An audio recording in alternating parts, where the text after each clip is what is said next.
ముగించేసాం. మరొక ప్రత్యేకమైన ధ్యానాన్ని ఈ మధ్యాహ్న కాలం వేళ ఆలోచించేద్దాం. సహాయకరంగా నిర్గమకాండానికి రండి. నిర్గమకాండం 7వ అధ్యాయంలో it's like a practical study. చెప్పాలంటే ఇట్స్ ఏ చెక్ లిస్ట్. ఏమంటారు, పరిశీలన పత్రము.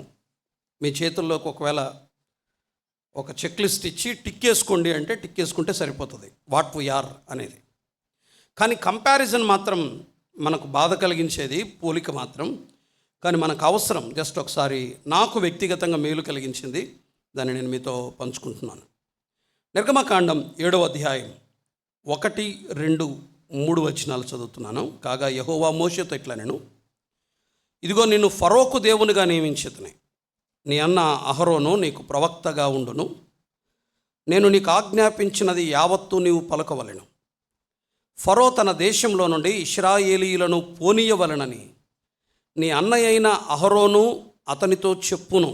అయితే నేను ఫరో హృదయమును కఠినపరచి ఐగుప్తు దేశంలో నా సూచక క్రియలను, నా మహత్కార్యములను విస్తరింపచేసేదను. 4వ వచనం, ఫరో మీ మాట వినడు, కానీ నేను నా చెయ్యి ఐగుప్తు మీద వేసి గొప్ప తీర్పుల చేత నా సేనలను, ఇశ్రాయేలీయులైన నా ప్రజలను ఐగుప్తు దేశంలో నుండి వెలుపలికి రప్పించదను. ప్రభువు ఈ లేఖన భాగాలు అన్నీ మన క్షేమం కొరకై, మన మేలు కొరకై ఆయన ఆశీర్వదించి దీవించునుగాక. నిర్గమకాండం ఒక అద్భుతమైన గ్రంథం. చెప్పాలంటే వివిధ రకాల వ్యక్తుల చేత నింపబడిన పుస్తకం ఇది. ప్రారంభ అధ్యాయాల్లో 70 మంది కనిపిస్తారు. తరువాత వాళ్ళు లక్షలుగా మార్చబడతారు. అది మనం మొదటి అధ్యాయంలో మన బైబిల్ స్టడీలో విన్నాం. జ్ఞాపకం ఉండొచ్చు, బైబిల్ స్టడీ వచ్చిన వాళ్ళకి జ్ఞాపకం ఉంటే ఉండొచ్చు. మొదటి అధ్యాయంలో కొన్ని వండర్ఫుల్ పర్సనాలిటీస్ కనబడతాయి. కొంతమంది అద్భుతమైన వ్యక్తులు కనబడతారు మొదటి 2 అధ్యాయాల్లో. వాళ్ళు ఎవరు అంటే షిఫ్రా పూయా అనే 2 మంత్రస్థానులు, హెబ్రీ మంత్రస్థానులు. తర్వాత 2వ అధ్యాయంలో అమ్రాము, యొకెబెదు అనే 2 యవ్వన దంపతులు. వింటున్నారు కదా, జస్ట్ జాగ్రత్తగా వినండి. ఈ నలుగురు అప్పటికి ఐగుప్తు దేశాన్ని పరిపాలించినటువంటి మహా కఠినమైన రాజు. యోసేపును ఎరుగని రాజు అని వచ్చాడు అని ఉంది కదా అక్కడ. యోసేపును ఎరుగని రాజు. జనరల్గా యోసేపును మర్చిపోకూడదు, మర్చిపోతుంది. ప్రజలు మర్చిపోతారు, ఇది సహజం. మేలును మర్చిపోతారు, ఉపకారాన్ని మర్చిపోతారు. అసలు ఐగుప్తీయులు బతికి ఉన్నారంటే దానికి కారణం యోసేపే. కానీ తమ జీవన ఆధారానికి కారణమైన యోసేపును మర్చిపోయిన ఒక రాజు వచ్చాడు. ఫరో అనే మరొక కొత్త రాజు వస్తాడు. కఠినమైన ఆజ్ఞలను జారీ చేస్తాడు. ముఖ్యంగా ఏంటి అంటే, హెబ్రీ బాలురు ఎవరు బ్రతకటానికి వీలు లేదు అని ఒక శాసనాన్ని చేస్తాడు. ఇది రాజశాసనం. వింటున్నారు కదా జాగ్రత్తగా, ఇది రాజశాసనం. ఎవరైనా అతిక్రమిస్తే వాళ్ళ మీద చాలా తీవ్రమైన శిక్ష ఉంటుంది. శిక్ష కాదు, ఆల్మోస్ట్ వాళ్ళ తలలు తెగిపోతాయి. రాజుకు దాదాపుగా భయపడ్డారు అందరూ.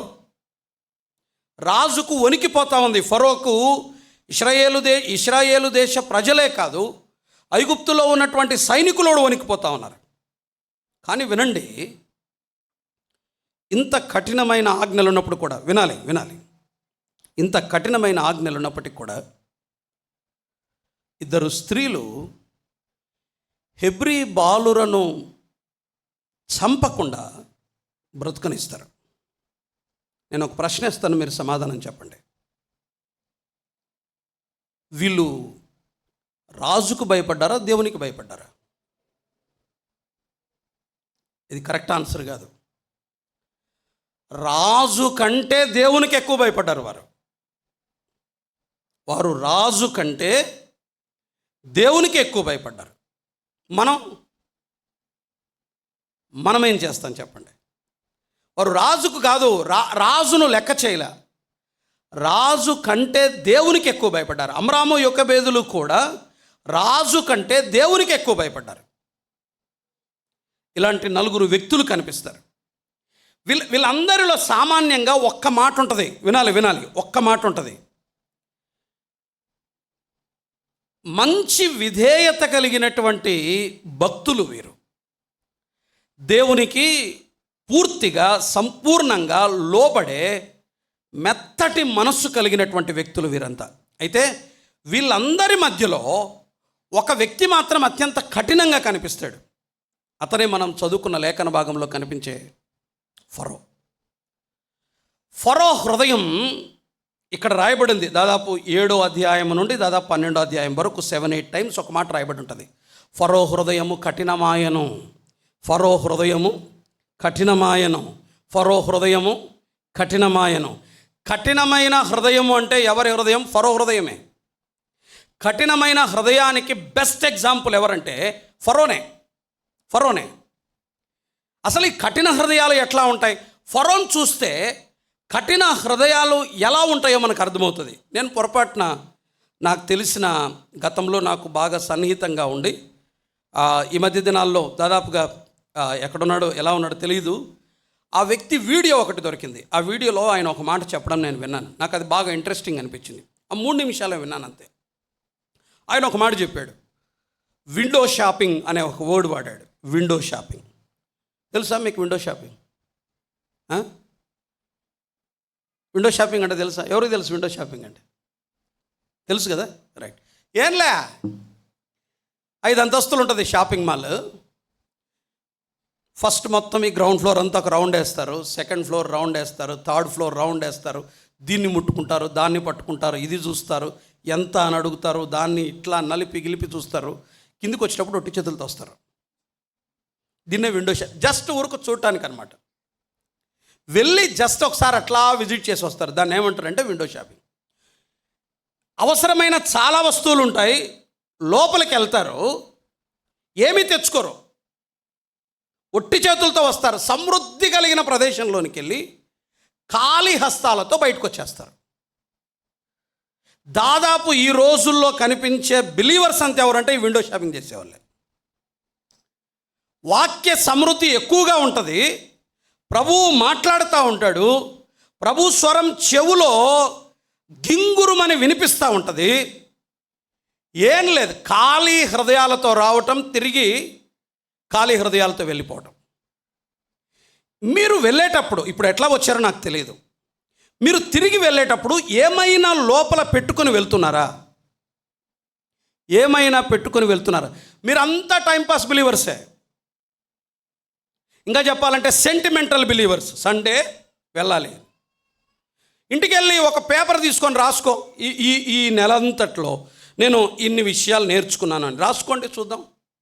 రాసుకునే బుద్ధే లేదు, రాసుకునే లక్షణమే లేదు. వీళ్ళకి అంతా తెలుసు, రాయడం వచ్చు, నోట్బుక్ ఉంటుంది, అంతా తెలుసు. ఏం నెక్స్ట్ ఏం చెప్తాం, ఆయన ఏం చెప్తాడో నెక్స్ట్ చెప్పేస్తాం, ఇంతే కదా, ఇంతకు మించి ఏముంటుంది? ప్రభువు మాట్లాడుతున్న ఖాళీ హృదయాలతో మీరు బయటికి వెళ్తున్నారంటే మీ హృదయాలకు ఒక వ్యాధి ఉంది. వింటున్నారా? ఈ మాట మీ కొరకే, ఈ మాట నా కొరకే, మనందరి కొరకే. మనందరి హృదయాలకు ఒక వ్యాధి ఉంది. ఒక వ్యాధిగ్రస్తమైన హృదయాన్ని కలిగి ఇక్కడ కూర్చుంటున్నాం. అదే వ్యాధిగ్రస్తమైన హృదయంతోనే బయటికి వెళ్ళిపోతున్నాం. హృదయాలు మాత్రం బాగా కావట్లేదు. ఏంటా? వినాలి, ఇప్పుడైనా వింటా. ఇప్పుడు కూడా వినట్లేదు. చూడు, కొంతమందిని చూస్తున్నాను నేను, ఇప్పుడు కూడా వినట్లే. ఎక్కడ పెట్టింటారో ధ్యాస, ఏం సాధించాలనుకుంటారో, అబ్దుల్ కలాంలో అవుతారో మరేమో తెలియదు, ఏమేమో ఆలోచిస్తూ ఉంటారు, నెత్తిగిరుతుంటారు. ఏందంత వీళ్ళు ఏదో మరో ప్రపంచంలో బతుకుతుంటారు. అట్లన్నగాండి, అబ్దుల్ కలాంలు అన్నగాండి ఆలోచించి, లేకపోతే వేమనలు అన్నగాండి, ఆడ చెట్టు కింద కొన్నట్లు మీరు చర్చిలో కూర్చొని అట్లన్నా ఏమైనా రాయండి, కొన్ని కొత్త కొత్త విషయాలను కూర్చొని రాయండి. ఇప్పుడు కూడా ఏడో ధ్యాస పెట్టుకొని ఈ మాటలు మాట్లాడుతుంటే కూడా ఏవో ఒకటి కొన్ని హృదయంలోనికి, జోబులో కంటే హృదయంలోనికి వేసుకొని వెళ్ళండి, తప్పకుండా మీకు ఉపయోగపడుతుంది. మనందరికి ఒక వ్యాధి ఉంది. మనలో చాలామందికి ఈ వ్యాధి ఉంది. ఏంటా వ్యాధి తెలుసా? ఇక్కడే ఉంది. 7వ అధ్యాయం 4వ వచనం చూద్దాం. చూడండి, 7వ అధ్యాయం 3వ వచనం. అయితే నేను ఫరో హృదయమును కఠినపరచి అని ఒక ఆయన అడిగాడు, దేవుడే కఠినపరిచినప్పుడు నేనేం చేయమంటావని. మీకు గుర్తుపెట్టుకోండి, వినాలి, కొంచెం వినండి. ఈ డౌట్ క్లియర్ చేసి నెక్స్ట్ మనం టాపిక్లోకి వెళ్ళిపోదాం. ఎవరో నోట్లో నుండి జస్ట్ ఊసి వెళ్ళిపోయారు. ఇక్కడ అనుకోండి, నోట్లో నుండి ఊసి వెళ్ళిపోయారు. దాన్ని ఇప్పుడు శుభ్రం చేయాలి. షాపుకు పోయి కొత్త పట్టు వస్త్రం తీసుకొని వచ్చి దాన్ని తుడుస్తారా? ఏం చేస్తారు? పనికిరాని బట్ట ఉంటే పట్టకరారా అంటారు. అంతే కదా ఫస్ట్ వర్డ్. ఏమంటారు? పనికిరాని బట్ట ఉంటే పట్టకరారా. ఆ పనికిరాని దాన్ని తీసివేయటానికి ఏ బట్ట వాడతాం? పనికిరాని బట్టనే వాడతాం. దేవుడు యూదాను కానీ ఫరోను కానీ గుర్తుపెట్టుకోండి, వారు ఆల్రెడీ సరికాని పాత్రలు, మలినమైన పాత్రలు. అందుకనే దేవుడు వాటి కొరకు వారిని ఉపయోగించాడు. ఫరో హృదయము కఠినమైంది కాబట్టే కఠినపరుచుకున్నాడు, అంతే. దేవుడు కొత్తగా ఆయన హృదయాన్ని కఠినపరిచింది ఏమీ లేదు. యూదా అలాంటి వాడే కాబట్టే ఆ పనికి ఎన్నుకున్నాడు ఆయన. అర్థమైందా? అది పనికి మాలిన బట్ట కాబట్టే పనికి మాలిన పని చేయటానికి తీసుకుంటాం, అంతే. యూదా అలాంటి వాడు కాబట్టే ఆ పనికి ఎన్నుకున్నాడు. ఫరో కఠినమైన మనసు కలిగిన వాడు కాబట్టే తన పరాక్రమ క్రియలను ఇశ్రాయేలు మధ్య, ఐగుప్తు మధ్య చూపించటానికి దేవుడు ఫరోని ఎన్నుకున్నాడు. అంతేకాని దేవుడు కఠిన హృదయాన్ని కలగజేయలేదు. ఆయన ముందుగానే కఠినమైన హృదయము కలిగిన వాడు. ఆ కఠిన హృదయుణ్ణి దేవుడు తన మహిమ కొరకై ఆయన ఉపయోగించుకున్నాడు, అంతే. కఠిన హృదయుడుగానే మిగిలిపోయాడు. సో మనకున్న డిసీజ్ ఇది, ఈ హార్ట్ డిసీజ్. విశ్వాసులకు ఉన్నటువంటి ఈ హార్ట్ డిసీజ్ ఏంటంటే, ఈ హృదయ వ్యాధి ఏంటి అంటే కఠిన హృదయం, గట్టి హృదయాలు. దమనులు గట్టిపడితే ఏమవుతాయి? సైన్స్ వాళ్ళు చెప్పండి. దమనులు గట్టిపడితే ఏమవుతాయి? అసలు గుండె గట్టిపడితే శ్వాస ఆగిపోతుంది. విశ్వాస జీవితం కూడా అంతే. ఇక్కడ కూర్చున్న వాళ్ళల్లో చాలామంది గట్టి హృదయాలతో ఇక్కడ కూర్చొని ఉన్నాం. గుర్తుంచుకోండి, ఈ గట్టి హృదయాలు కలిగిన వారి అంతిమ స్థితి ఫరో కలిగిన స్థితి. అయితే ఎట్లా గుర్తించడం కఠిన హృదయం నాకుందని? ఫరోను చూస్తే మనకు అర్థమైపోతుంది. అందుకనే కఠిన హృదయానికి కొన్ని లక్షణాలు ఉంటాయి. ఒక్కొక్కటి చెప్పుకుంటూ వద్దాం. ఉంటే మాత్రం టిక్కేసుకోండి. చెక్ లిస్ట్ అన్నాం కదా ఇందాకే. ఉంటే ఏం చేయాలి? వెంటనే ఇది నాకుంది అని టిక్కేసుకోండి. టిక్కేసుకొని అట్లే వెళ్ళిపోండి. అదే మనలాంటోడు ఒకడు హాస్పిటల్కి పోయి 5,000 పెట్టి పరీక్షలన్నీ చేయించి 3,000 పెట్టి మందులన్నీ కొని ఇంట్లో తీసుకొని వచ్చి నీటిలో గూట్లో పెట్టాడంట. వ్యాధి బాగాలేదని ఏడుస్తున్నాడంట. చెక్ లిస్ట్ అంతా చూసుకొని నాలో ఈ సమస్య ఉందని అర్థం చేసుకున్న తర్వాత ఏం మారు మనసు అందు పశ్చాత్తాపం వద్దు, స్ట్రైట్కి ఇళ్ళకి వెళ్ళిపోదాం, మన బతుకు మనం బతికేద్దాం. ఇట్లే ఉంటుంది ఇది కూడా. మన లోపం మనకు అర్థమైనప్పుడు సరిచేసుకొని హృదయాన్ని మార్చుకొని ఈ స్థలంలో నుండి బయటికి వెళ్దాం. ఎలా ఉంటుంది కఠిన హృదయం? చూడండి. ఒక 4 లేదా 5 సంగతులు క్లుప్తంగా త్వరగా ఆలోచించేద్దాం. ఇది కేవలం ప్రాక్టికల్. మీరు అనుకోవచ్చు నేను నమ్మకమైన విశ్వాసిని అని. No chance brother. ఏ క్రైస్తవుడైనా కఠిన హృదయము కలిగిన వాడుగా మారిపోవచ్చు. ఇది క్రమముగా ప్రారంభమై కాలము గడిచే కొద్దీ గట్టిపడిపోతుంది హృదయం. ఇది ప్రమాదం. ఇది ఆల్ ఆఫ్ సడన్ ఒక్కసారి హృదయం అంతా కఠినమైపోదు. మెల్లమెల్లగా కఠినమై పూర్తిగా గట్టిగా అయిపోయి వాక్యానికి స్పందించని స్థితిలోకి మనం వచ్చేస్తాం. ఎట్లా ఉంటుంది ఈ వ్యాధి? మనదే సమస్యది. రండి లక్షణాలు చూద్దాం, ఉంటే సరి చేసుకుందాం. మొదటిది చూడండి, కఠిన హృదయానికి ఉండే మొదటి లక్షణం 5వ అధ్యాయం రెండవ వచనం చదువుదాం. 5వ అధ్యాయం 2వ వచనం. ఫరో, నేను అతని మాట విని ఇశ్రాయేలీయులను పోనిచ్చుటకు యెహోవా ఎవడు, నేను యెహోవాను ఎరుగను అని అన్నాడు. ఇది మొదటి లక్షణం. యెహోవా ఎవడు? నేను యెహోవాను ఎరుగను. యెహోవా ఎవడు? నేను యెహోవాను ఎరుగను. మొట్టమొదటి లక్షణం, దేవుని అధికారాన్ని వీరు ధిక్కరిస్తారు.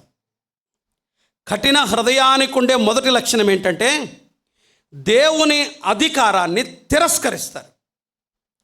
గాడ్స్ అథారిటీ, దేవుని యొక్క అధికారాన్ని ధిక్కరించి అంటాం యెహోవా ఎవడు? నాకు తెలియదు ఆయన. కీర్తనలు అంటాడు, మా పెదవులు మావి,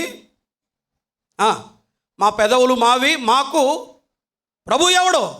మాకెవడు ప్రభు? మాకెవరు దేవుడు? యెహోవా ఎవడు? హలో, ఒక 10 ఏళ్ళుగా వస్తున్నావా మందిరానికి? 20 ఏళ్ళుగా వస్తున్నావా? కింద పైన కూర్చున్న సోదరి సోదరులు, యెహోవా ఎవరో తెలియక ఫరో యెహోవా ఎవడు అనలేదు. యెహోవా ఎవరో ఫరోకు తెలుసు. కానీ తన జీవితంలో దైవాధికారాన్ని అంగీకరించే మనస్సు లేనివాడు ఈ ఫరో. ఇందాక మనం ఒక పాట పాడుకున్నాం, నిర్దేవుండావా నీ దేవుండెవరు, నిన్ను నీవే పూజించుచున్నావా. వీళ్ళు ఎవరిని పూజించరో తమ్మును తాము పూజించుకుంటారు. తమ జీవితానికి తామే రాజులు, తమ జీవితానికి తామే నియంతలు, తమ జీవితానికి తామే పాలకులు, తమ లైఫ్ని తమ ఇష్టానుసారంగా నిర్వహిస్తారు. వీళ్ళు దేవుని మాటకు లోపడరు. దేవుడు ఎవరో తెలుసు, కానీ వీళ్ళు ఎట్లా ఉంటారంటే చూడండి ఒక మాట, తీతు పత్రికలో కొత్త నిబంధనలో కాస్త వివరంగా రాస్తాడు పౌలు. తీతుకు రాస్తూ తీతు పత్రికలో ఒక మాట రాశాడు చూడండి. మొదటి అధ్యాయం 16వ వచనం చూడండి. మొదటి అధ్యాయం, దేవుని ఎరుగుదుమని చెప్పుకొందురు, కానీ మనకి ఇక్కడ నుండి పట్టుకున్నాం, అసహ్యులను అవిధేయులను ప్రతి సత్కార్యము విషయమై భ్రష్టులునై ఉండి, ఆ మాటలు పట్టుకోండి, తమ క్రియల వలన ఆయనను ఎరుగమన్నట్టున్నారు. వీళ్ళ నోటితో చెప్పరు దేవుడెవరు అని, నోటితో అనరు. దేంతో అంటారు? క్రియలతో అంటారు. దేవుడెవరు నోటితో అనరు వీళ్ళు. దేవుడెవరని ఫరో అని అతను నోటితో అన్నాడు, దేవుడెవరు యెహోవా ఎవడు అని నోటితో అన్నాడు. వీళ్ళు నోటితో అనరు. దేంతో అంటారు? క్రియలతో అంటారు. ఎట్లా అంటారు? ఎగ్జాంపుల్ చెప్పంటారా? హృదయం ప్రభు అడుగుతున్నాడు, మారు మనసు పొందు తమ్ముడు, రక్షించబడు, హృదయాన్ని దేవునికి ఇవ్వు, అగ్నిని తప్పించుకో, పరలోకానికి వెళ్తావంటే నేను ఇవ్వను.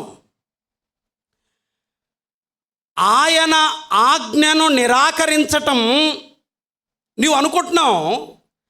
దేవుడు చేయమని చెప్తున్నా చేయకుండా ఉండటం ద్వారా నీవు చేస్తున్న పని కూడా ఏంటంటే యెహోవా ఎవడు, నేనెందుకు వినాలి, నేనెందుకు లోబడాలి, నేనెందుకు విధేయత చూపాలి, నేనెందుకు లేఖనాన్ని అనుసరించాలి, నేనెందుకు వాక్యానుసారంగా ప్రవర్తించాలి. మనతోనే ఈ మాట వినాలి. విశ్వాసులారా, నమ్మి చాలా కాలంగా భక్తి చేస్తున్న విశ్వాసులారా, ఈ మాట మనందరితో, ప్రభువు చెప్పినవన్నీ చేస్తున్నామా? అర్థమవుతుందా? దేవుడు నీతో మాట్లాడిన మాటకు విధేయత చూపుతున్నామా?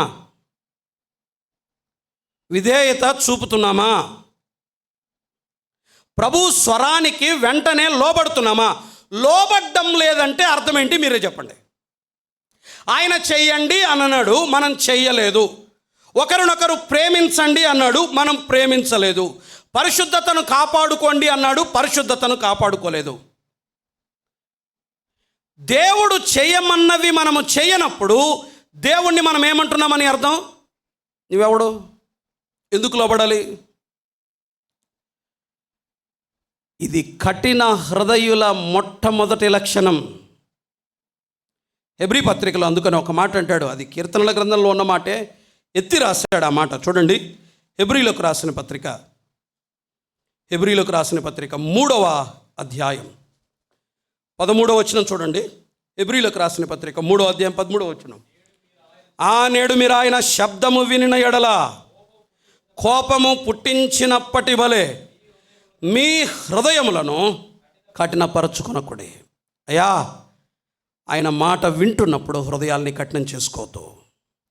దేవుని స్వరం మిమ్మల్ని పలకరిస్తున్నప్పుడు, దేవుడు మీ హృదయాలను తాకుతున్నప్పుడు, దేవుడు మీ అంతరంగాలలో కార్యం చేస్తున్నప్పుడు, దేవుడు నీతోనే తేటగా స్పష్టంగా మాట్లాడుతున్నప్పుడు ఆయన మాటను ధిక్కరించొద్దు. అవిధేయత చూపి స్థలం నుండి బయటికి వెళ్ళొద్దు. నీవు దేవుడు చెప్పిన ప్రతిసారి లోబడకుండా ఉన్నావు అనంటే నీవు చేసేది కూడా ఇదే. ఏంటి? యెహోవా ఎవడు, నేను ఆయనను ఎరుగను. ఇప్పుడు చెప్పండి, కఠిన హృదయము కలిగిన వారి మొట్టమొదటి లక్షణం దైవాధికారాన్ని ధిక్కరిస్తారు, తిరస్కరిస్తారు. అంటే దైవాధికారానికి లోబడరు. నా జీవితం నా ఇష్టం. ఇప్పుడు టీషర్ట్స్ మీద వస్తుంది, మై లైఫ్ మై రూల్స్. నా జీవితం నా శాసనాలు, నా బ్రతుకును నేనే రాసుకుంటా. పక్కోడి ఇష్టం కాదు, అమ్మ నాన్న ఇష్టం కాదు, మరొకరి ఇష్టం కాదు. లైఫ్ నీది, నువ్వు ఎంజాయ్ చేయి. ఎవడి మాటకు విధేయత చూపక్కర్లా. దైవాధికారాన్ని ధిక్కరించడం అంటే అదే. నా జీవితాన్ని నేను రూల్ చేసుకుంటా, నా జీవితాన్ని నేను పరిపాలిస్తా, నా బ్రతుకును నేనే ఏలుబడి చేస్తా. మన ఇష్టానుసారంగా మన జీవితాల్ని రాసుకుంటూ వెళ్తున్నాం. అట్లా ఒకతను రాసుకున్నాడు, ప్రాణమా తిను, తాగు, సుఖించు, సంతోషించు. ఎవరితో చెప్పుకున్నాడు? మై లైఫ్ మై రూల్స్ అని. ప్రాణమా తిను, త్రాగు, సుఖించు, సంతోషించు అని చెప్పుకున్నాడు. ప్రభు అన్నాడు, ఓకే, నీ జీవితం నీ రూల్సే. ఈ రాత్రి ప్రాణం అడిగితే మై లైఫ్ మై రూల్స్, నేను రాను, ఇది నా లైఫ్ అను, చూద్దాం, చెప్దాం. మరణం నిన్ను పలకరించినప్పుడు, నీ హృదయ స్పందన ఆగిపోతున్నప్పుడు, నీ ఊపిరితిత్తులకు శ్వాస తీసుకోవడం కష్టమైనప్పుడు, అప్పుడు చెప్పు దేవునితో, నా జీవితం నా నియమాలు నా శాసనం అని. అప్పుడు చెప్పు. ప్రాణం అడిగితే పుట్టుక్కున పోయే ఎండిన గడ్డి బతుకులు మనవి జీవితాలు, మన శాసనాలు, మన నిర్ణయాల. నేడుండి రేపు వాడిపోయే అడవి గడ్డిని పోలిన బతుకులు ప్రియులరా మనవి. ఆయన్ని ధిక్కరించడం ఏంటి? ఆయన అధికారాన్ని ధిక్కరించడం ఏంటి? ఆయన మాటల్ని లెక్క చేయకపోవడం ఏంటి? ఎంత మన జీవితాలు, ఎంత మన బ్రతుకులు. ఉదయకాలం ఆరాధనలో విన్నాం, హౌ గ్రేట్ హీ ఈజ్. ఆయన ఎంత గొప్పవాడు, ఆయన ఎంత ఉన్నతుడు. దేనికి సరిపోతాం చెప్పండి? దేనికి సరిపోతాం? ఆయన్ని ధిక్కరిస్తున్నాం. ఆయన కనికరము కలిగిన తండ్రి నీ ధిక్కారాన్ని, నీ అవిధేయతను ఓర్చుకుంటూనే ఉన్నాడు. నేటికి యేసుక్రీస్తుకు హృదయం ఇవ్వటానికి ఇష్టపడక ఆయన మాట్లాడుతున్నా ఎదిరించి బయటికి వెళ్తున్న ఓ తమ్ముడు, చెల్లి, సోదరుడా, సోదరి, నీతోనే మాట్లాడుతున్నది. ఆయన్ని ఎదిరిస్తే ఒకరోజు ఆయన నీ ప్రాణాన్ని అడిగినప్పుడు ఏమి చేయలేవు. పోయినసారి చెప్పింది కూడా అదే.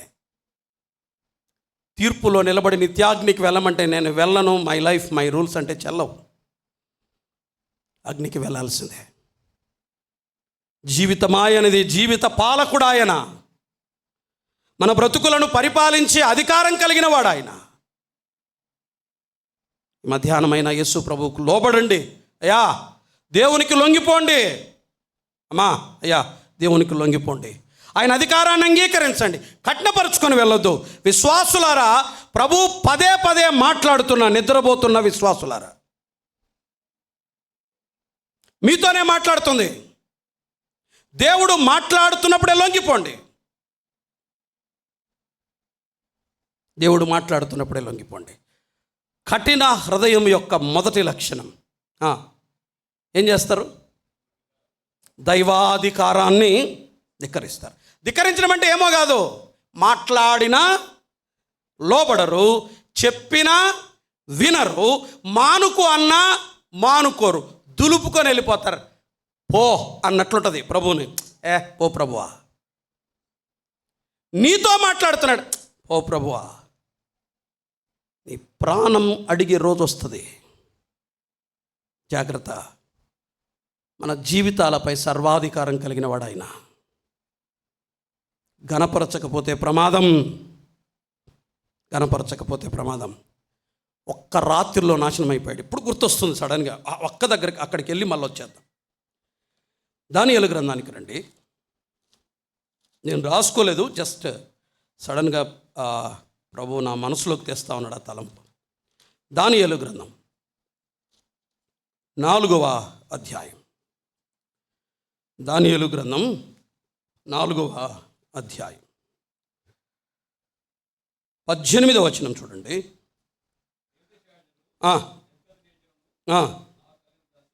ఇదే అని అన్నాడు. ఏ దర్శనము, ఏం మాట్లాడాడు ఆయన? చూడండి, ఒక వచన భాగం అక్కడే మనం చదువుదాం.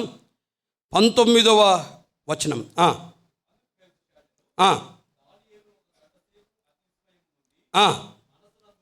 కలవరపడగా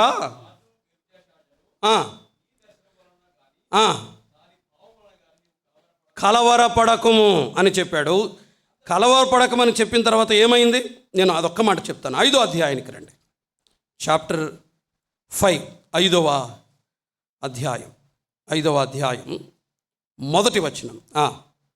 రాజగు బెల్షస్సరు తన అధిపతులలో 1000 మందికి గొప్ప విందు చేయించి ఆ 1000 మందితో కలుసుకొని ద్రాక్షారసము త్రాగుచుండెను. ఈ బెల్షస్సరుకు వెళ్ళినటువంటి సందేశం ఏంటో తెలుసా? నాకు ఆ మాటలు కావాలి. ఆ మాట కొరకే నేను చదివిస్తున్నాను. చూడండి, 22వ వచనం. అది ఆ వచనం చూడండి. బెల్షస్సరుడు ఈ సంగతి ఎరిగియుండియు నీ మనస్సును అణచుకొనక వినాలి. చదవండి ప్లీజ్, బైబిల్ తీయండి, చదవండి ఆ వచనం. పరలోకమందున్న ప్రభువు మీద నిన్ను నీవే హెచ్చించుకొంటివి గనుక ఎట్లనగా నీవును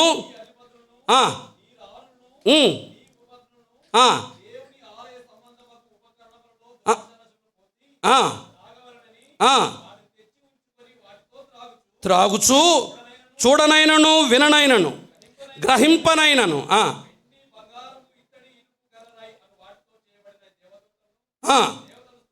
కానీ ఆ మాట పట్టుకోండి, నీ ప్రాణమును నీ సకల మార్గములను ఏ దేవుని వశమున ఉన్నవో ఆయనను నీవు గణపరచలేదు. హలో, నీతోనే మాట్లాడుతుంది. నీ ప్రాణమును సకల మార్గాలు, నీ సకల మార్గాలు ఏ దేవుని వశములో ఉన్నాయో ఆయన్ని నువ్వు లెక్క చేయట్లేదు. రాత్రికి రాత్రే జీవితం పోయింది, స్థానం పోయింది, పదవి పోయింది, ప్రాణమే పోయింది బెల్షస్సరుకి. ఎక్కువ కాలం ధిక్కరించలేరు. దేవునితో కొట్లాడేంత పెద్ద చేతులు కాదు మనవి. ఇంతకుముందే చెప్పాను, దేవునితో కొట్లాడేంత పెద్ద చేతులు కాదు మనవి. ఎదిరించేంత స్థాయి కూడా లేదు మనకి. ప్రేమపూర్వకమైన అభ్యర్థన, నమ్మని సోదరులు సోదరులు ఉన్నారు, ఒక్క మాట, ప్రభువుకు లొంగిపోండి, దేవుని అధికారానికి లోబడండి. విశ్వాసులమైన మనము లొంగిపోదాం. ప్రభువా, నీ ఎదుట మేము లొంగిపోతున్నాం, నీ అధికారాన్ని మేము అంగీకరిస్తున్నామని ఆయన అధికారాన్ని అంగీకరిద్దాం. కఠిన మనస్సు యొక్క మొదటి లక్షణం దైవాధికారాన్ని ధిక్కరిస్తాం. రెండవది, నిర్గమకాండానికి రండి. నిర్గమకాండం 7వ అధ్యాయం 21వ వచనం. నిర్గమకాండం 7:21. ఏరు కంపు కొట్టెను, ఐగుప్తీయులు ఏటి నీళ్లు త్రాగలేకపోయిరి, రక్తం ఉండేను. చాలు, అక్కడ ఆగుదాం. ఏటి నీళ్లు తాగలేకపోయారు ఎవరు? ఐగుప్తీయులు. ఇది దేవుని దగ్గర నుండి వచ్చింది. ఐగుప్తులో ఎవ్వరూ కూడా ఆ దినాన నీళ్లు తాగటానికి వాళ్ళ చేతకాల. కారణం ఏంటంటే మొత్తం కంపు కొట్టింది. ఐగుప్తులో మంచి నీరే లేదు, తాగటానికి నీరే లేదు, దాహం తీర్చుకోలేకపోతున్నారు. ప్రజలు విపరీతమైన కష్టపడుతున్నారు. ఇప్పుడు వినండి, కిందికి వచనానికి రండి. 7వ అధ్యాయం 23వ వచనం చూడండి. 22 నుండి చదువుదాం. ఐగుప్తు శకునగాండ్రు కూడా తమ మంత్రముల వలన అట్లు చేయగా యెహోవా చెప్పినట్టు ఫరో హృదయము కఠినమాయెను, అతడు మోషే అహరోనుల మాట వినకపోయెను. జరిగిన దానిని మనస్సు పెట్టక ఫరో తిరిగి తన ఇంటికి వెళ్ళాను. ఆ మాట పట్టుకోండి. జరిగిన దానిని మనస్సు పెట్టక. ఏం జరిగింది చెప్పండి? ఏం జరిగింది? దేవుని శిక్ష ఐగుప్తు ప్రజల మీదకి దిగి వచ్చింది. మనసు పెట్ల. కఠిన మనస్సు యొక్క రెండవ లక్షణం ఏంటంటే దేవుని శిక్షను గమనించి కూడా మనస్సు పెట్టకుండా మనస్సాక్షి మొద్దుబారి బతుకుతుంటారే, వాళ్ళదే కఠిన హృదయం. దేవుని శిక్షను కూడా లక్ష్యము చేయని తనం, ఇదే కఠిన హృదయం యొక్క రెండవ లక్షణం. పనిష్మెంట్ వస్తుంది. వింటున్నారా?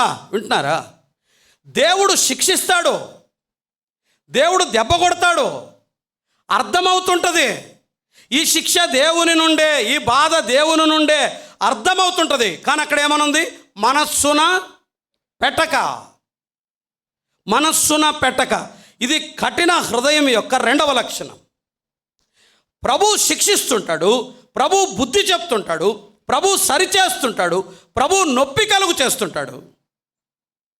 కానీ మనం లక్ష్య పెట్టాం. చాలా ఏళ్ల క్రితం ఒక మాట విన్నాం, గుర్తుందా? 2 రకాలుగా మాట్లాడతాడు దేవుడు. ఒకటి, బోధ ద్వారా మాట్లాడతాడు. ఫరోతో మొదట ఏం చెప్పాడు? నా ప్రజల్ని పంపించు అన్నాడు. పంపిస్తే ఏముంది? శిక్ష లేదు. పంపించలేదు, ఫలితం ఏమైంది? రెండవది ఎలా మాట్లాడతాడు ఆయన? బాధ ద్వారా మాట్లాడతాడు. బోధ ద్వారా ముందు మాట్లాడతాడు, వినకపోతే రెండవది ఏంటి చెప్పండి? బాధ ద్వారా మాట్లాడతాడు. మనము ఎంత కఠిన హృదయులం అంటే, నా అవిధేయతకే ఈ శిక్ష అని తెలిసి కూడా, నేను పాపము చేసినందుకే ఈ శిక్ష అని తెలిసి కూడా మొద్దుబారి బ్రతుకుతుంటారే, వారిదే కఠిన హృదయం. ఇది కఠిన హృదయం యొక్క రెండవ లక్షణం. సూటిగా ఒక ప్రశ్న,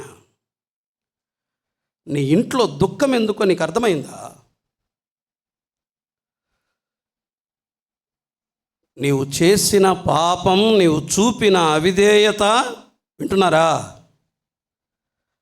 ఆయనను ధిక్కరించి, ఆయనను తిరస్కరించి ఇష్టానుసారంగా కోరుకున్నట్లు బ్రతుకుతున్నారు. ప్రభు శిక్షను పంపితే, ప్రభు క్రమశిక్షణ చేయటానికి శిక్షను పంపితే లెక్క చేయకుండా అలాగే జీవిస్తున్నావు చూడు, వీరిదే కఠిన హృదయం. ఎంతమంది లేరు ఇక్కడ? అయ్యో నాకు శ్రమ అని కేకలేస్తారే కానీ ఎందుకు శ్రమ? ఇది దేవుని గుణలక్షణం. That is God's character. చూడండి ఒక మాట, హెబ్రీ పత్రిక, దేవునికి ఉన్న ఒక లక్షణం చూడండి. హెబ్రీలకు రాసిన పత్రిక 12వ అధ్యాయం, హెబ్రీలకు రాసిన పత్రిక 12వ అధ్యాయం 8వ వచనం చదువుతున్నాను. 8వ వచనం, కుమారులైన వారందరూ శిక్షలో పాలు పొందుచున్నారు. మీరు పొందని యెడల మీరు కుమారులు కారు, దుర్బీజులే కానీ కుమారులు కారు. శరీర సంబంధులైన తండ్రులు మనకు శిక్షకులై ఉండరి, వారి యందు భయభక్తులు కలిగి ఉంటిమి. ఆ మాట పట్టుకోండి. అట్లయితే ఆత్మలకు తండ్రి అయిన వానికి మరి ఎక్కువగా లోబడి బ్రతకవలను కదా. ఎందుకు ఆయన శిక్షిస్తున్నాడు? ఎందుకు ఆయన శిక్షిస్తున్నాడు చూడండి. కింద మాట 10వ వచనం. వారు కొన్ని దినముల మట్టుకు తమకిష్టము వచ్చినట్టు మనలను శిక్షించరు కానీ, please note this point, please note this line, please underline that line. మనము తన పరిశుద్ధతలో పాలు పొందవలనని. మళ్ళీ చదువుతున్నాను. మనము తన పరిశుద్ధతలో పాలు పొందవలనని. మళ్ళీ చదువుతున్నాను. మనము తన పరిశుద్ధతలో పాలు పొందవలనని మన మేలు కొరకే ఏం చేస్తున్నాడు? ఇంతవరకు రాలేదా? వెయిట్ చేయి. రాలేదు ఇంతవరకు, వెయిట్ చేయి. పండుతుంది కదా పంట చేతికి రావాలి కదా. నీ పాపం పండాలి కదా. విత్తావు, పంట చేతికి రావాలి కదా. నీ 2 చేతులతో 2 దోసిలతో కోస్తావు.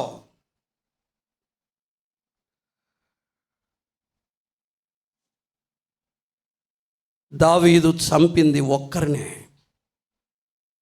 ఊరియాని, తన సహోదరుని, తన స్నేహితుని. దావీదు కోసిన పంట 4 ప్రాణాలు. తన సొంత కుమారులు 4 చనిపోయారు. దావీదు తన స్నేహితుని భార్యను, వింటున్నారా? మనసు పెట్టి చెవులు రిక్కించి వినండి. దావీదు తన స్నేహితుని భార్యను కోరుకున్నాడు, తీసుకున్నాడు. ఎవరిని? స్నేహితుని భార్యని. దావీదు భార్యలను దావీదు కుమారుడు చేరాడు. ఏది ఎక్కువ బాధ? స్వంత కుమారుడే దావీదు భార్యలను చేరాడు. మేడ మీద ప్రజలందరికీ తెలిసేటట్లు చేశాడు ఆ పని అబ్షాలోము. కోస్తావు ఒకరోజు, దేవుని శిక్ష మీదికి వస్తుంది ఆ దినం. ప్రేమించి మాట్లాడుతున్నాడు, పాపాన్ని మానుకుంటే బాగుపడతావు, బతుకుతావు. లెక్క లేకుండా పాపములో కొనసాగితే దేవుడు వదిలిపెట్టాడు. విత్తిన పంటను తప్పక కోస్తావు. సోదరుడా నీవే, సోదరి నీవే, వదిలిపెట్టాడు. దేవుడు అందరి లెక్కలు తేలుస్తాడు, ఎవరు తప్పించుకోరు. ప్రభు ఆల్రెడీ శిక్షను మొదలుపెట్టాడు. ఆయన నిన్ను దెబ్బ కొట్టడం మొదలుపెట్టాడు. అమ్మా, ఆయన నిన్ను దెబ్బ కొట్టడం మొదలుపెట్టాడు. నీవు గ్రహించట్లా. తరువాత ఎర్ర సముద్రములో మాయమైపోయాడు ఫరో. కుమారుణ్ణి కోల్పోయాడు ఫరో. కాదు, తన సింహాసనాన్ని కోల్పోయాడు. ఐగుప్తు బలమైన సేనంతా నడి సముద్రంలో మునిగిపోయింది. నష్టం చిన్నది కాదు ఐగుప్తు దేశానికి. ఐగుప్తు బలాఢ్యులు చచ్చిపోయారు.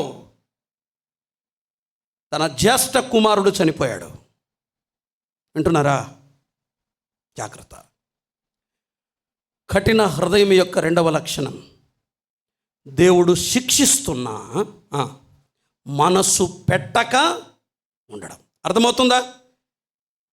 మీకు అంత శిక్షిస్తున్నా నొప్పి లేదంటే ఎంత బండబారిపోయినావు నువ్వు. ఉన్నాడు ఒక రాజు, ఏం పేరు ఆయన పేరు? మారును ఆయన అని ప్రవక్తల్ని పంపించకుండా నేను మారను అని మళ్ళా వేరెవరిని ఆశ్రయించి అట్లాగే చచ్చిపోతాడు. ఎవరైనా చెప్పండి. హృదయాన్ని మార్చుకోకుండా కఠిన మనసుకొని చచ్చిపోతాడు. ఎవరు? ఇటువైపు ఎవరో చెప్పారు. ఆసా, రాజైన ఆసా మారడు. ప్రభు శిక్షను పంపిన, పుండును పెట్టిన, అదేమంటారు, నయము గాని వ్యాధిని అనుమతించిన వినడు, అట్లాగే చచ్చిపోతాడు. వినకపోతే నీవు అదే. లూకాసు వార్త అధ్యాయం 13 4వ వచనం. మరియు సిలోయము గోపురము పడి చచ్చిన ఆ 18 మంది యెరూషలేములో కాపురమున్న వారందరికంటే పాపులని తలంచుచున్నారా? కారణం మీతో చెప్పుచున్నాను, వింటున్నారా? మళ్ళీ అండర్లైన్ చేసుకోండి వీలైతే. ఏమన్నాడు ప్రభు? మీరు ఇప్పటికైనా మనసు మార్చుకోకపోతే మీరందరూ అలాగే నశింతురు. దేవుడు ప్రేమ కలిగిన వాడు, దేవుడు కృప కలిగిన వాడు. వర్తమానాలు తలకెక్కి లెక్కలేనితనం, నిర్లజ్జగా, నిస్సిగ్గుగా, భయం విడిచి పాపములోనే విశ్వాసులమై కొనసాగుతూ ఉంటే ఆ తండ్రి శిక్షించడా? మనలో పరిశుద్ధతను అనుగ్రహించడానికి, మన మేలు కొరకు దేవుడు శిక్షిస్తున్నా నువ్వు లెక్క చేయకుండా ఉంటే నీవు కూడా ఫరో లాంటి కఠిన హృదయం కలిగిన వాడివి. ఇది 2వ లక్షణం. ఏ ఏ ఏ ఏ హృదయానికి ఇది? కఠిన హృదయానికి. ఆయన మాట్లాడుతున్నా మీరు కళ్ళు మూసుకొని నిద్రపోతుంటే మీ ఈ హృదయ లక్షణమే అది. ఇది పొద్దున్నే ఏం తినొచ్చినారమ్మా? తినకుండా రండి ఇట్లా నిద్రపోయేటోళ్ళు. ఆ కడుపులో ఆకలన్న నిద్ర లేకుండా ఇంత ఇరుగు గట్టిగా అరుస్తుంటే నా గొంతు పోతుంది. ఇంకా వారం రోజులు అరసాలి నేను. స్పీకర్లు బద్దలవుతున్నాయి. జోలపాట పాడినట్లుంది మీకు. క్యా సబ్ కుచ్. వినండి, ఇది 2వ లక్షణం. 3వది, లేండి అమ్మా, లేండి. రైట్. నిర్గమాకాండం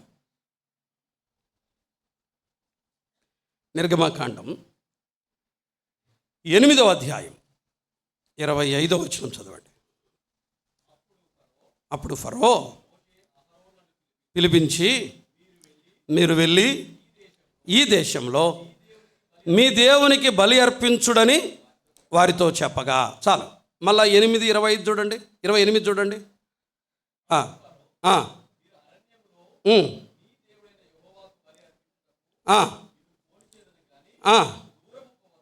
దూరము పోవద్దు. చాలు. 10-11 చూడండి. 10-11 మీరు వెళ్ళి యెహోవాను సేవించుడి. 25-26 వచనాలు చూడండి. మేము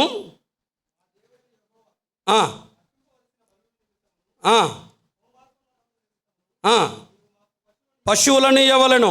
ఆ మాట పట్టుకోండి. మా పశువులను మాతో కూడా రావాలను. ఆ మాట జానంకులు ఎక్కువ చెప్తుండే మాట.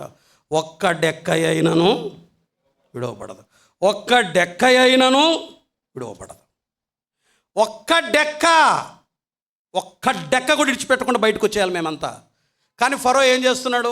బేరం ఆడుతున్నాడు. మీరే పోండి, దేవుడు దయ చూపుతాడు అని.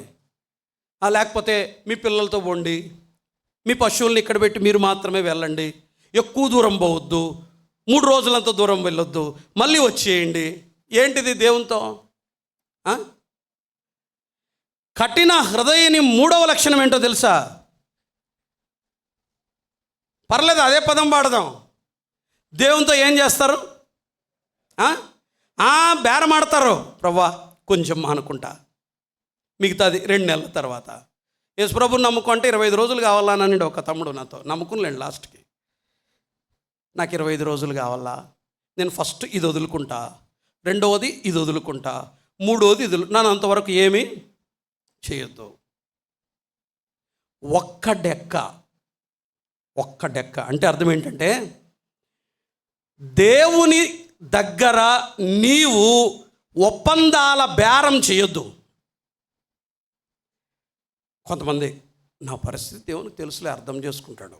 ఇదేంటిది బేరం? నా కోపం దేవునికి తెలుసు, అర్థం చేసుకుంటాడు. నా పరిస్థితి దేవునికి తెలుసు. చాలామంది వీళ్ళు ఇంకా అసలు దేవుని హృదయం అంతా వీళ్ళు దేవుడు క్లోజ్గా రాత్రి మాట్లాడి నీ హృదయం నాకు అర్థమైందిలే పర్లేదు అని చెప్పినట్లు పొద్దున్నే ఏమిట్లా అంటే నా హృదయం అంతా యేసుప్రభుకి తెలుసులే, నన్ను అర్థం చేసుకుంటాడులే, మా పరిస్థితి ఆయన అర్థం చేసుకుంటాడు.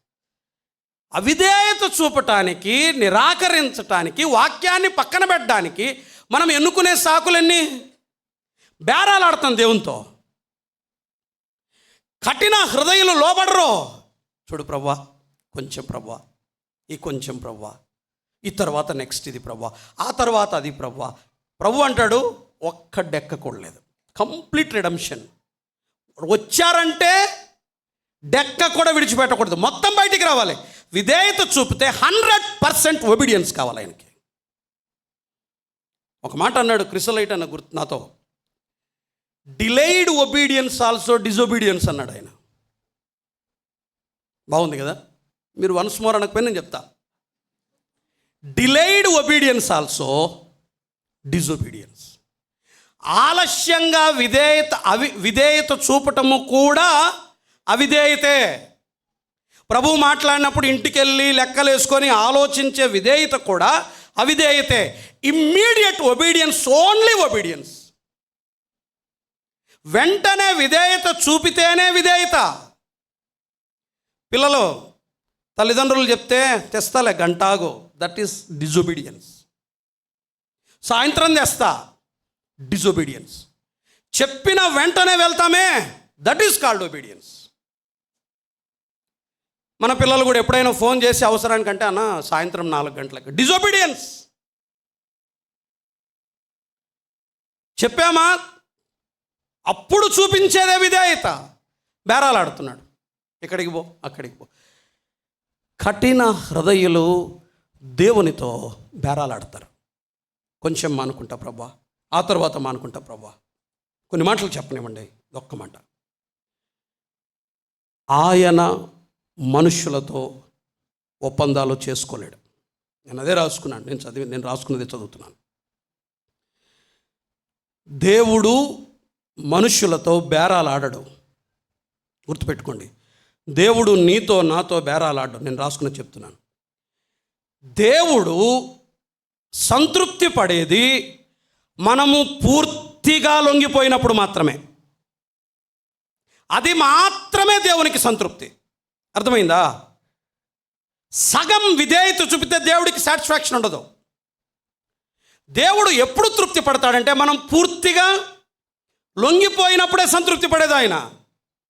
సగం విధేయత చూపితే ఒప్పుకోడు ఆయన. ఇప్పుడు యాక్చువల్గా మనలాంటి వాళ్ళు అయితే పిల్లల్ని పెట్టండి, భార్యాభర్తలు పోయి బలర్పించరండి అంటే ఏదో లేబ్బా గుడిలో మెల్లమెల్లన్న మంచి ఛాన్స్ వదులుకోద్దు పోతుంటిమి మన టైపు. సర్లే అందరూ వెళ్ళండి, మీ పశువులు ఇక్కడే పెట్టండి అన్నాడు. నెక్స్ట్ పోతే పోన్లే, డబ్బు ఎప్పుడైనా డబ్బుదేముంది, కుక్కను కొడితే వస్తుంది, మళ్ళీ సంపాదించుకుందాం, వదిలిపెట్టి వెళ్ళిపోదాం అనుకునిండే వాళ్ళం. మనమైతే లేదు, నో. ఒక డెక్క కూడా విడిచిపెట్టబడకుండా ఇశ్రాయేలీయులు మొత్తాన్ని పంపించాలి. ఫరో, నువ్వు నా దగ్గర బేరాలాడద్దు, నాకు కంప్లీట్ ఒబీడియన్స్ చూపించాలి. దేవునితో బేరమాడుతున్న విశ్వాసులారా, సంవత్సరానికి ఒక్కొక్కటి మానుకుంటూ వస్తామని చెప్తున్న విశ్వాసులారా, నిన్ను నీవు పూర్తిగా తనకు లొంగిపోమని అడుగుతుంటే ఆయనకు కొంచెం కొంచెం దగ్గరగా జరగటానికి ప్రయత్నం చేస్తున్నా సోదరుడా సోదరి, నీది కూడా కఠిన హృదయమే. సగం విధేయత చూపి విధేయుణ్ణి అనుకోవద్దు సుమా. లోబడు, కంప్లీట్గా లోబడు. ఇది 3వ లక్షణం. 4 నిర్గమాకాండం 9వ అధ్యాయం. ఇది మరి విచిత్రమైన లక్షణం. ఇది కఠిన హృదయం యొక్క మరొక లక్షణం. ఎన్నయ్యాయి ఇప్పుడు? 1 ధిక్కరిస్తాం, దేవుని అధికారాన్ని ధిక్కరిస్తాం. 2వది, ఈ హృదయం కలిగిన వారు దేవుని శిక్షను కూడా మనసు పెట్టరు. 3, దేవునితో బేరాలాడతారు. కొంచెం కొంచెం అని కుసురు వేసుకుంటాం. రూపాయికి ఇస్తావా, 2 రూపాయలకి ఇస్తావా అని. ఇది కూడా. 4 చూడండి, నిర్గమాకాండం 9వ అధ్యాయం 27వ వచనం. పిలువనంపి నేను ఈసారికి పాపం చేశాను. అయిపోలేదు, మళ్ళీ ఏమన్నాడు? 10వ అధ్యాయం 16, 17.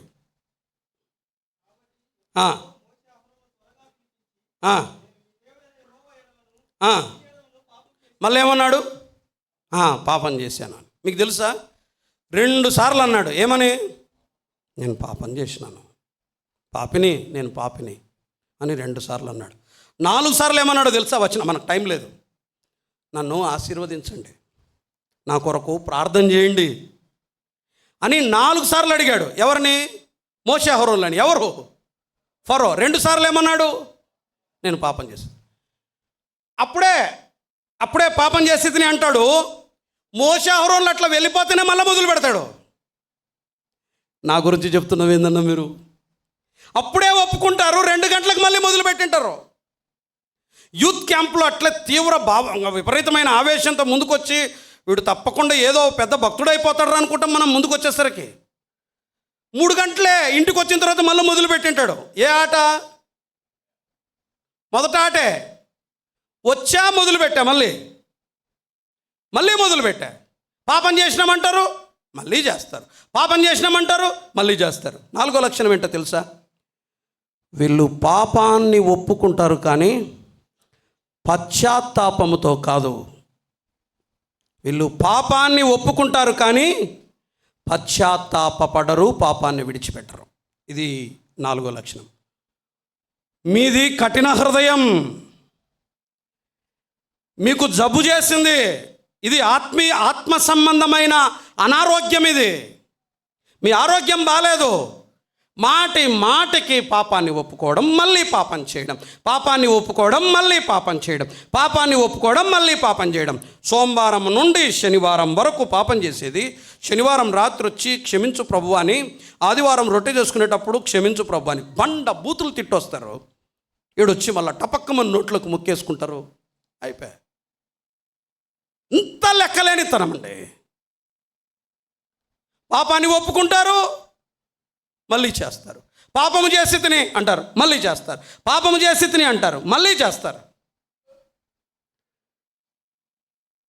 కఠిన హృదయుల మరొక దౌర్భాగ్యమైన లక్షణం, కుక్క తన వాంతికి తిరిగి తిన్నట్టు, పంది మరలా బురదలోనికి వెళ్ళిపోయినట్లు, పాపాన్ని కక్కేది, మళ్ళీ తినేది, కక్కేది తినేది, అదే కక్కేది తినేది. మీకు అర్థం కావాలంటే కుక్కను పోయి చూడండి, మీకు అసహ్యం వేస్తుంది.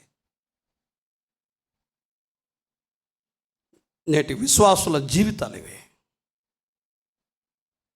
ఎన్నిసార్లు ఒప్పుకొని బయటికి పోయావు? ఎన్నిసార్లు పశ్చాత్తాపడ్డావు? ఇక్కడ ఎన్నిసార్లు ఏడ్చావు? జనవరి 31 వస్తేనే మా వీరావేశంతో మొదలు పెడతారు. డిసెంబర్ 31 వస్తే జనవరి 31కి చల్లగా వింటారు. మళ్ళా ఏముండదు, అసలు తీవ్రతే ఉండదు. జనవరిలో ఫస్ట్ వీక్స్ ఫుల్ ప్యాక్ అయిపోతుంది బయటికి. అబ్బా మందిరం తక్కువ వస్తుంది, ఎట్లా చేయాలబ్బా, బయటికి వెళ్ళిపోదాం, ఒక 1/2 ఎకరం కొనేద్దాం అనిపిస్తుంది. ఫిబ్రవరి, మార్చి, ఏప్రిల్కి వచ్చే లోపల మళ్ళీ ఏమంటారు వీళ్ళు? పాపాన్ని ఒప్పుకోవడం, మళ్ళీ చేయడం. ఇది కఠిన హృదయుల మరొక లక్షణం. ఒక్క వచనం చూడండి కీర్తనల గ్రంథంలో. అసలు నిజమైన పశ్చాత్తాపం ఎట్లా ఉంటుంది? కీర్తనల గ్రంథం 51వ కీర్తన, ద రియల్ రిపెంటెన్స్. 51వ కీర్తన. అసలు భలే పదాలు వాడతాడు దావీదు. 51వ కీర్తన 2వ చరణం. నా దోషము పోవునట్లు ఆయన కోరిక చూడండి మీరు. మనం ఊరికే దావీదును దేవుని హృదయానుసారుడు అనలేదు. ఏమంటాడు తెలుసా? ప్రభువా, నన్ను పాపం చేశాడు, మలినం అంటింది, తట్టుకోలేకపోతున్నాడు, పాపం తనకు అసౌకర్యాన్ని కలుగు చేస్తూ ఉంది, ఇబ్బంది పడుతున్నాడు, పాపంతో అడ్జస్ట్ అవ్వలేకపోతున్నాడు, చేత కావట్లా, చాలా డిస్కంఫర్ట్ ఉంది ఆయనకి. నిజంగా ప్రభువును నమ్మిన వాడికి పాపం లోపలుంటే చాలా అసౌకర్యంగా ఉంటాడు, కొట్టుకుంటాడు తెలుసా, గలిబిలిగా ఉంటుంది, ఒక్క చూపే బాధపడుతుంది.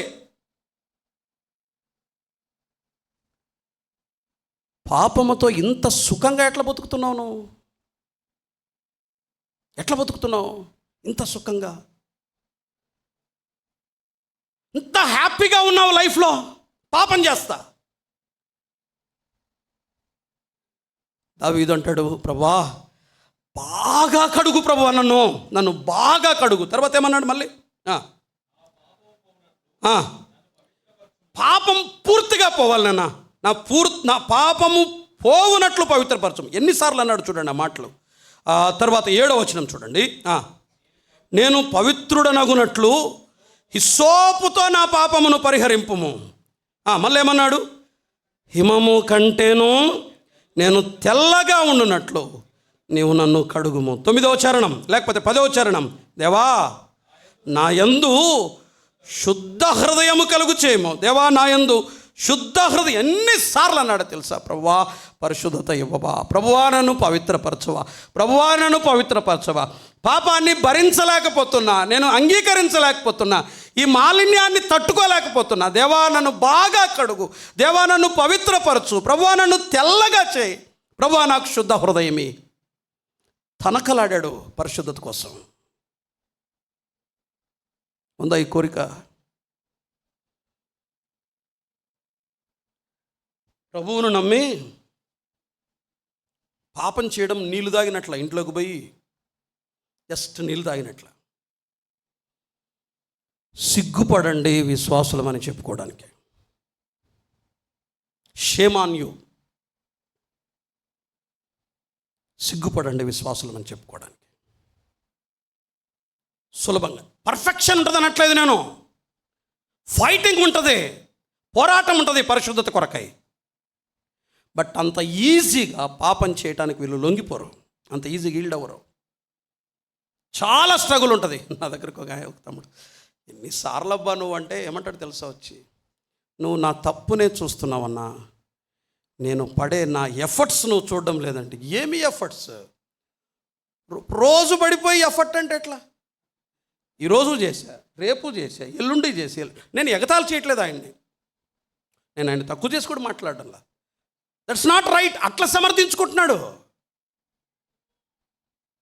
ఇక్కడ కాదులేండి, వేరే చోట.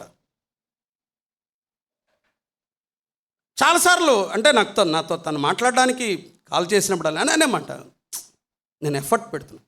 That's not right. అది కరెక్ట్ కాదు. అది ఎఫర్ట్ పెడుతున్నానంటే ఎట్లా? రోజు ఎఫర్ట్ పెడతావా? 2 రోజులకు ఒకసారి? నిజమైన విశ్వాసి పాపముతో సౌకర్యంగా ఉండలేడు, అసౌకర్యంగా ఉంటాడు. నెమ్మది ఉండదు, ముఖం మాడిపోతుంది చూడండి, సంతోషం ఉండదు, తేడా కనపడతాడు మనిషి. That is true believer. పాపం చేస్తూ కూడా మూకి ఇట్లా తేడా తినేది, తుడుచుకొచ్చుకునేది, నేను ఏం చేయలేదు అన్నట్లు ఉంటారు చూడు.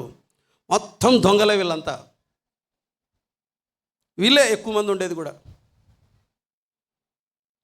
కఠిన హృదయుల 4వ లక్షణం చెప్పండి. ఒప్పుకుంటారు కానీ పశ్చాత్తాపడి వదిలిపెట్టరు. లాస్ట్ ప్రార్థన చేద్దాం, అదొక్కటి చదివి. అయితే మరి ఏం చేయాలి? వద్దులేండి, టైం లేదు. ఏం చేద్దాం? కఠిన హృదయం ఉంది కాబట్టి కఠిన హృదయంతో వెళ్ళమని కాదు, బట్ ఈ కఠిన హృదయం కలిగిన వాళ్ళకందరికీ ఒక వండర్ఫుల్ ప్రామిస్ చేశాడు దేవుడు, ఒక వాగ్దానం చేశాడు. ఆ వాగ్దానాన్ని తీసుకుని వెళ్ళిపోదాం. దేవుడు నీకు నాకు అందరికి ఇచ్చాడు ఈ వాగ్దానం. ఎవరెవరికైతే గట్టి మనస్సు ఉన్నాయో వాళ్ళందరికీ దేవుడు ఒక ప్రామిస్ చేశాడు. వాగ్దానం తెంపుకొని పోండి, వాగ్దానం తెంచుకొని పోండి. మీతో పాటు పోతా బైబిల్లో పెట్టుకొని పోండి. ఏంటా వాగ్దానం చూడండి. మిగతా ఉన్నాయి, నేను టైం లేదు చెప్పట్లేదు. యెహెజ్కేలు గ్రంథం 36వ అధ్యాయం. గెస్ చేస్తారా ఎవరైనా ఏముందో ఆడ? Right, super. యెహెజ్కేలు గ్రంథం 36వ అధ్యాయం 26వ వచనం చూద్దామా. 36:26.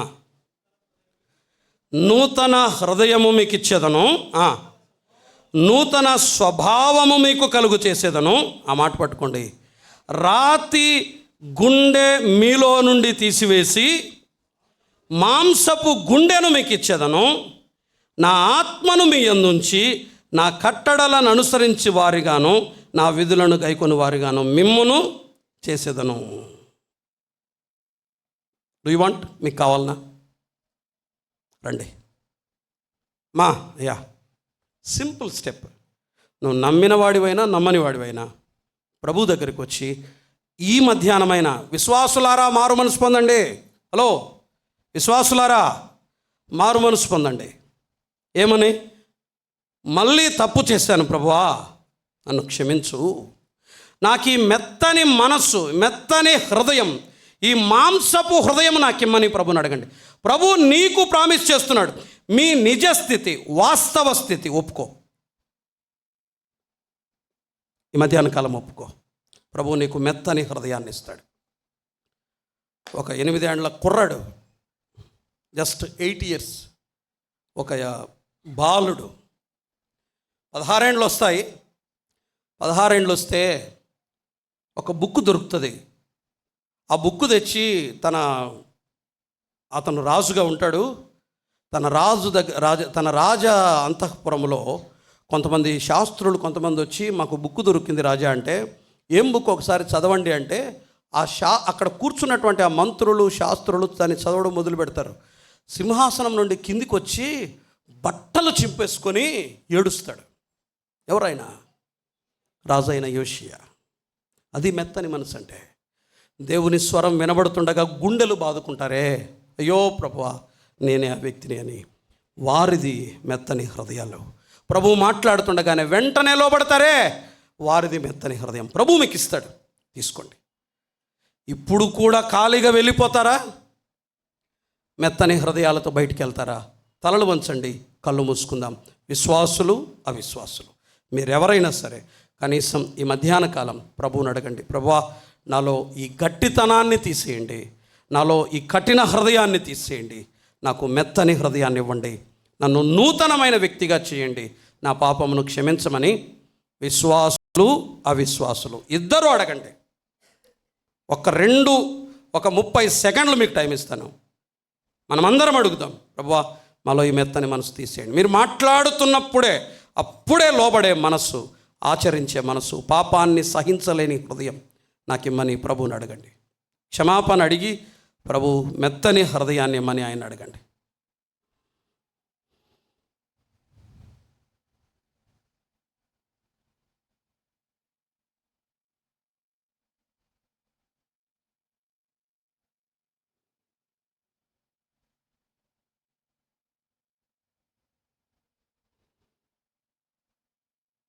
ప్రార్థన.